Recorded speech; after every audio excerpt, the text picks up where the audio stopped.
우리는 보통 성경에서 사랑장 하면 사도 바울이 기록한 고린도전서 13장을 떠올리곤 합니다. 실제로 고린도전서 13장은 사랑의 정수라고 말하기에 부족함이 없습니다. 믿음, 소망, 사랑, 이 세 가지는 항상 있을 것인데 그 중에 제일은 사랑이라. 또 사랑은 오래 참고 사랑은 온유하며 시기하지 아니하며 등 널리 알려진 말씀도 기록되어 있습니다. 그런데 성경에서 사랑장은 비단 고린도전서만이 아닙니다. 오늘 살펴본 요한일서 4장 역시 사랑장으로 불리기에 부족함이 전혀 없습니다. 오히려 사랑이란 단어의 숫자는 고린도전서 13장보다 훨씬 더 많이 기록되어 있습니다. 사도 요한을 왜 사랑의 사도라고 불렸는지 알 수 있는데요. 구전으로 전해지는 이야기지만 초대 공동체에 어떤 문제가 생겼을 때 사도 요한의 해결 방법은 언제나 사랑하라 또는 사랑하자였다고 합니다. 그래서 때로는 초대교회 성도들이 답답해하며 돌아갔다는 야사도 전해지곤 합니다. 그만큼 요한에게 있어 사랑의 두 글자는 정말 중요했는데요. 오늘의 본문의 주제 역시 사랑입니다. 그런데 1절을 보시면 사랑하는 자들아 영을 다 믿지 말고 오직 영들이 하나님께 속하였나 분별하라. 많은 거짓 선지자가 세상에 나왔음이라. 언뜻 보면 거짓 영과 관련된 말씀으로 사랑과는 무관해 보일 수 있습니다. 하지만 요한은 공동체 안에 들어온 거짓 영을 분별해 내므로써 사랑이 무엇인지 설명하고 전하고 있습니다. 이것을 이해하기 위해서는 잠시 그 당시 배경을 살펴봐야 하는데요. 당시에는 영지주의란 이단이 있었습니다. 앞선 요한일서 안에서 여러 번 등장을 했습니다. 그들은 영과 육을 분리해서 영은 선하고 육은 악하다고 여겼습니다. 따라서 선한 영이 악한 육을 입는 것은 그들에게 불가능한 일입니다. 자연스럽게 영지주의는 예수님의 성육신을 인정하지 않았습니다. 그들은 지극히 선하신 하나님께서 악한 육체를 입을 수 없다고 여긴 것입니다. 하지만 3절을 보시면 사도 요한은 예수를 시인하지 않는 영을 곧 적 그리스도라고 분별합니다. 실제로 요한일서 2장을 보면 거짓 영에 미혹되어 공동체를 떠난 사람들도 있었는데요. 요한은 그들을 더 이상 공동체에 그리스도에 속한 형제로 인정하지 않았습니다. 왜냐하면 요한이 전하고 있는 사랑, 하나님의 사랑은 성육신 하신 예수님 안에서만 설명되기 때문입니다.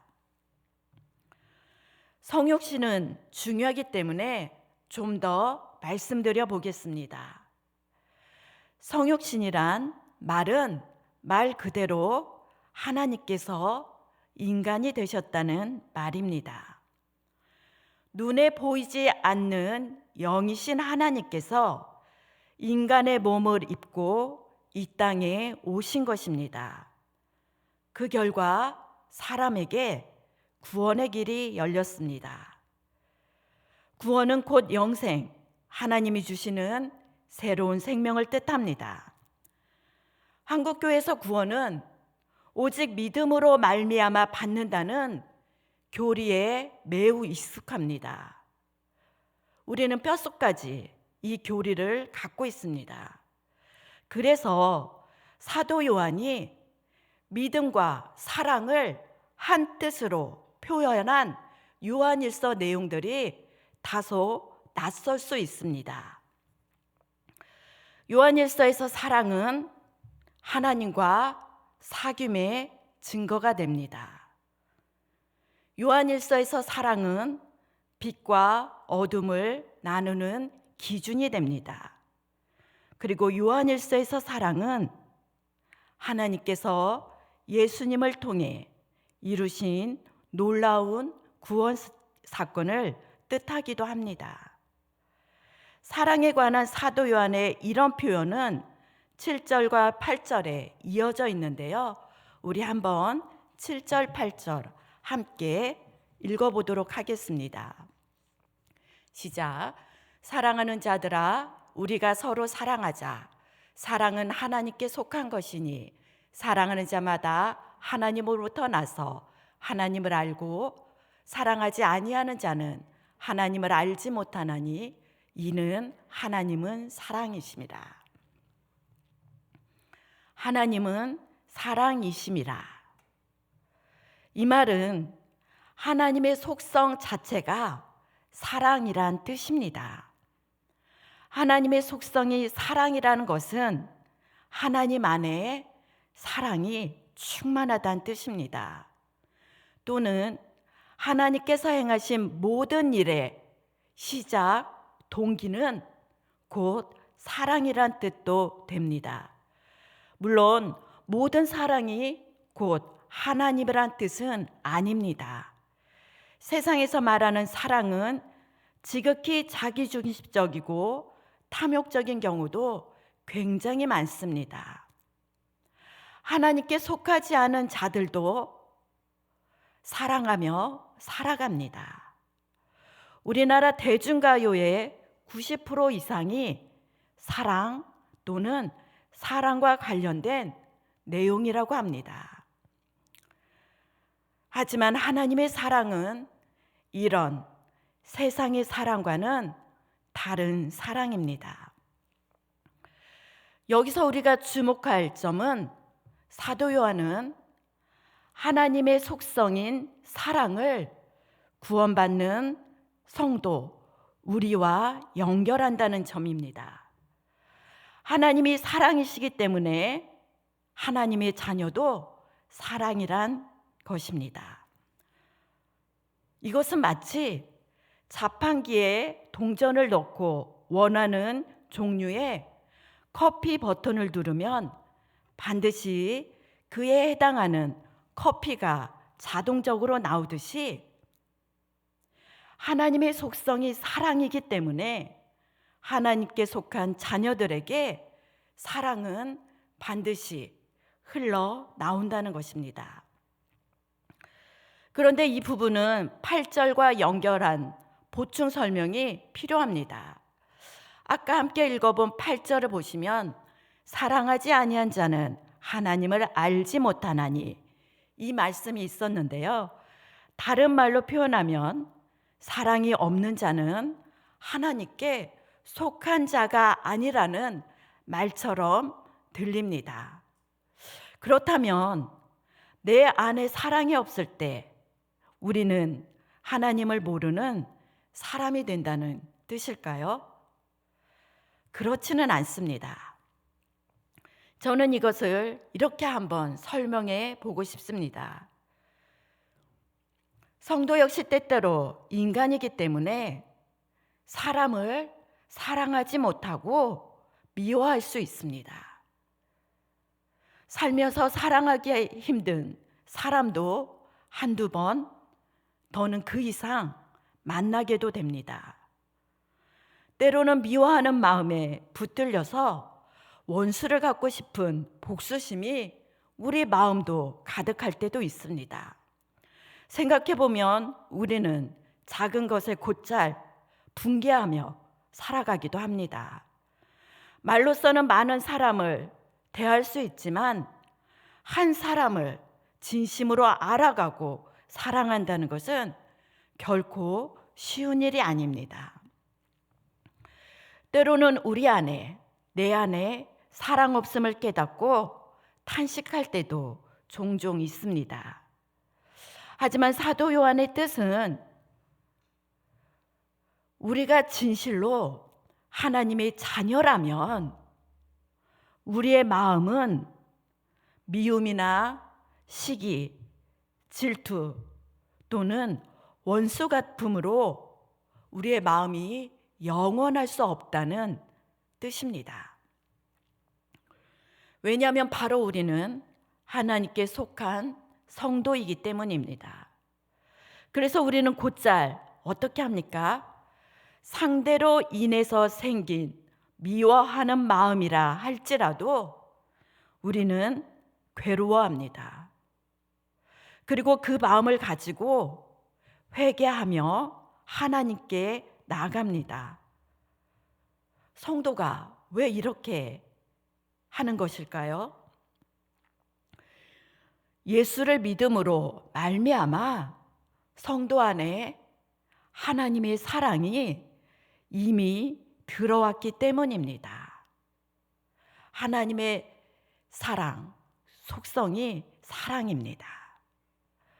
사도 요한은 이것을 잘 알고 있었기 때문에 우레의 아들이라고 불렸던 사도 요한이 일평생 하나님의 사랑을 경험했기 때문에 사도 요한은 노년의 때 공동체 안에 다툼과 분열이 생겼을 때 해결 방법으로 항상 사랑하라라고 말한 것입니다.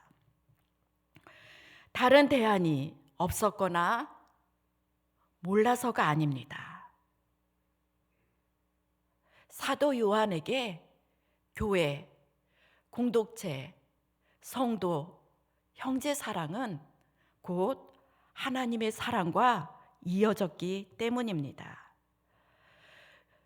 또한 교회는 예수 그리스도와 관련된 진리의 문제가 아니라면 모든 문제는 하나님의 사랑으로 해결할 수 있다고 요한은 믿었던 것입니다. 사도 요한은 9절과 10절을 통해서도 하나님의 사랑을 계속해서 끊임없이 설명하고 반복적으로 전하고 있는데요. 우리 한번 9절, 10절도 함께 읽어보도록 하겠습니다. 시작. 하나님의 사랑이 우리에게 이렇게 나타난 바 되었으니 하나님이 자기의 독생자를 세상에 보내심은 그로 말미암아 우리를 살리려 하심이라. 사랑은 여기 있으니 우리가 하나님을 사랑한 것이 아니요 하나님이 우리를 사랑하사 우리 죄를 속하기 위하여 화목제물로 그 아들을 보내셨습니다. 아멘. 여기서도 우리는 사랑의 순서를 기억해야 할 필요가 있습니다. 사랑의 시작은 누가 먼저 했습니까? 결코 우리가 먼저 하지 않았습니다. 하나님께서 우리를 먼저 사랑한 것입니다.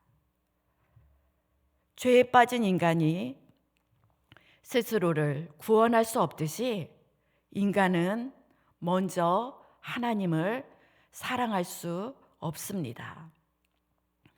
하나님께서 우리를 먼저 사랑하셨기 때문에 우리가 하나님을 사랑한다고 말하는 것입니다. 하나님을 사랑함으로 예배하는 이 자리에 나온 것도 하나님께서 우리를 먼저 사랑하셨기 때문입니다.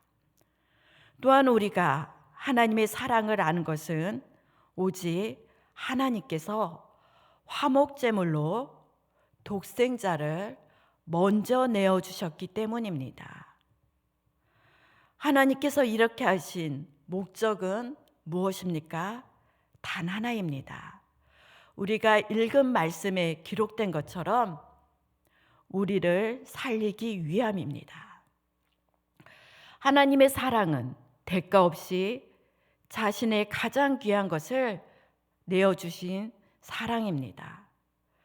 이것을 우리의 신앙생활에 적용해 보면 성도에게 사랑은 해도 되고 안 해도 되는 그런 것이 아닙니다. 오직 사랑은 선택이 아닌 필수에 해당합니다. 우리 한번 사랑이 왜 필수인지 20절과 21절을 통해서도 한번 확인해 보겠습니다. 같이 읽어보겠습니다.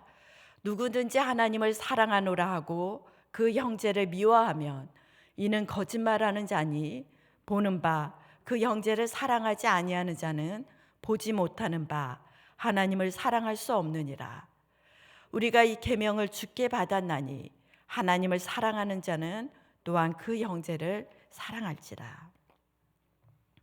아멘. 곧 3월이 되면 새 학기가 시작됩니다. 코로나 상황으로 인해서 예전만큼 이번 3월 새 학기도 예전만큼 활력이 넘칠 것 같지는 않습니다.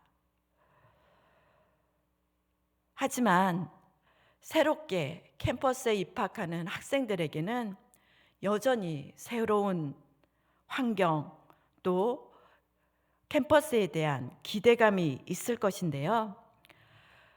대학 생활을 시작하는 학생들이 학기 초에 중요하게 여겨야 되는 것이 있습니다.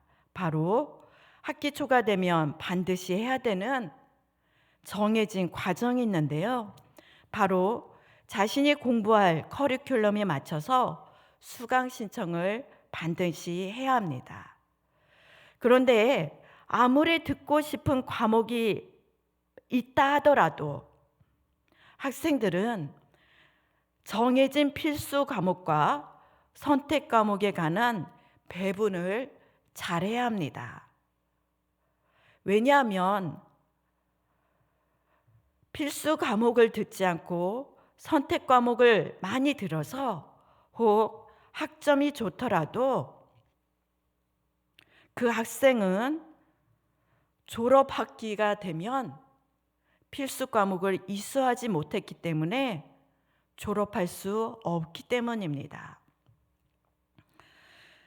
사랑은 신앙생활 과정에서 필수 과목에 속합니다.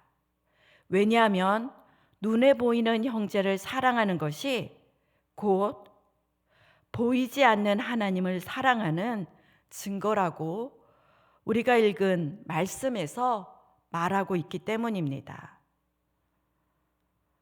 눈에 보이는 성도를 미워하면서 하나님을 사랑한다고 말하는 것은 거짓이라고 우리가 읽은 성경이 이를 증거하고 있기 때문입니다.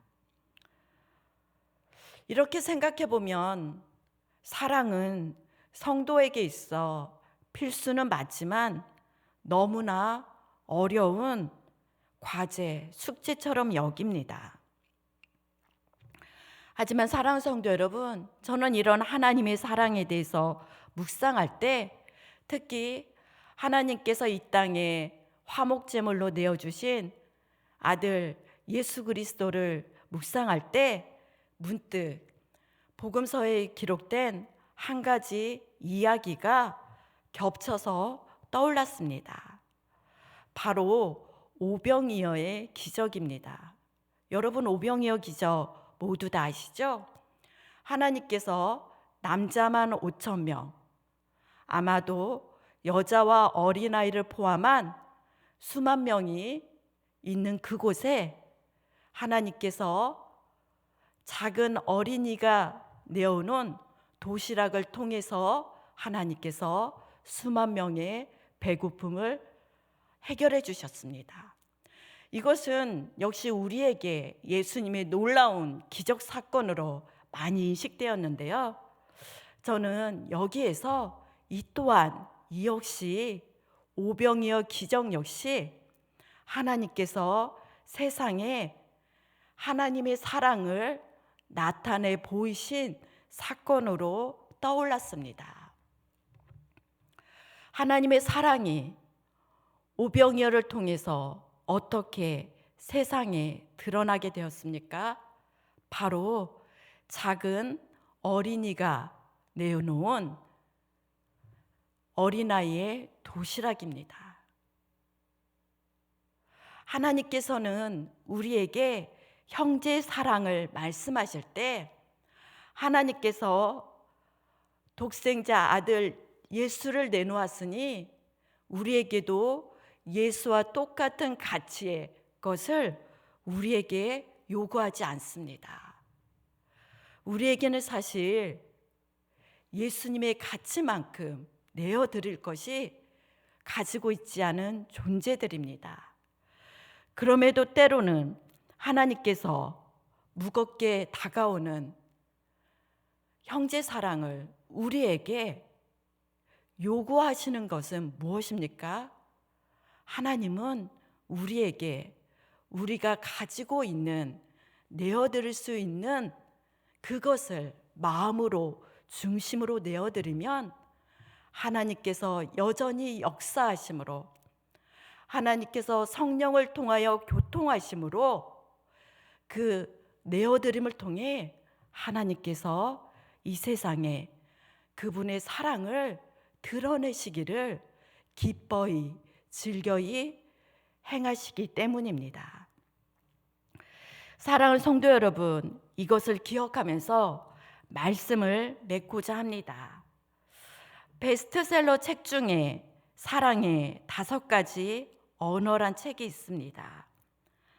사람마다 사랑에 관해서 느끼고 표현하는 방식이 다르다는 것입니다.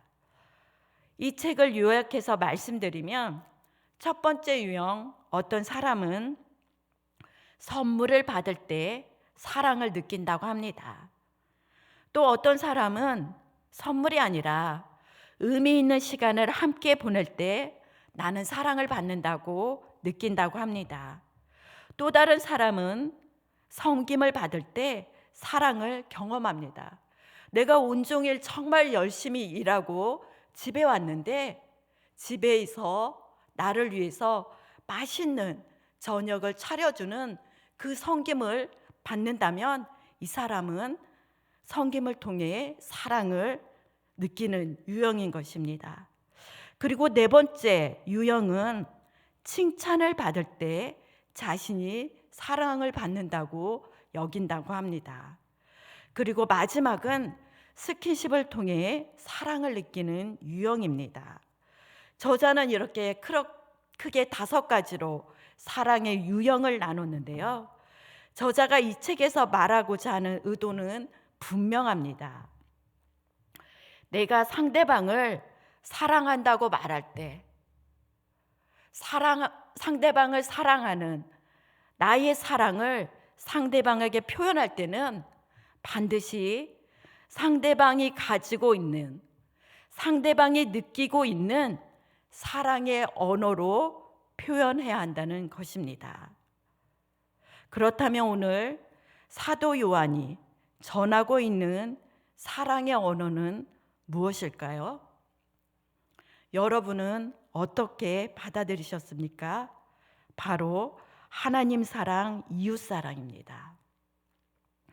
하나님께서 행하신 놀라운 일, 우리를 살리기 위해 독생자 예수를 내어주신 그 사랑에 관해서 우리가 하나님께 드려야 하는 사랑의 언어는 무엇입니까?